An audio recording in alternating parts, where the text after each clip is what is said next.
ప్రపంచ దేశాలలో భారతదేశం నాగరికతకు సాంప్రదాయాలకు పుట్టినిల్లిది. పెద్దలను గౌరవించటంలో గాని, భక్తి భావనలలో గాని ఎవరు దేవుడైనా ఈ రోజు ఈ దేశాన్ని మనం చూస్తుంటే గర్వపడాలి. ఈ దేశంలో మనం ఇలా నిలబడి దేవుని గురించి ఎవరు ఏ దేవుని గురించి చెప్పుకున్న మంచి రాజ్యాంగాన్ని, మంచి చట్టాలను, శాసనాలను చేసిన దేశం, మత స్వాతంత్ర్యం ఉన్న దేశం. ఒక మాటలో చెప్పాలి అంటే హైందవ సోదరులు, ఇక్కడున్న ముస్లిం సోదరులు, ఇక్కడున్న క్రైస్తవ సోదరులు అంతా ఒకే భావన, ఒకే మాట, ఒకే ఆలోచన.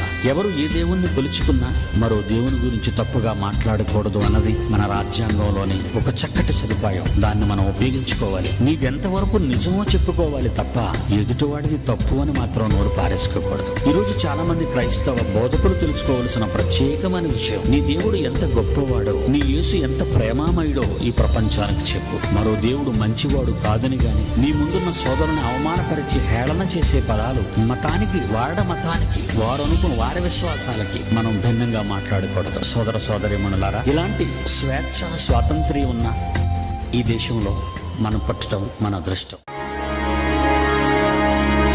3 రంగుల జెండా, ముగ్గురున్న జెండా, వందనం చేసి ప్రేమించు వేరు చెయ్యకుండా. కాషాయి రంగు హైందవం, తెలుపన్నది క్రైస్తవం, పచ్చ రంగు అది ముస్లిం.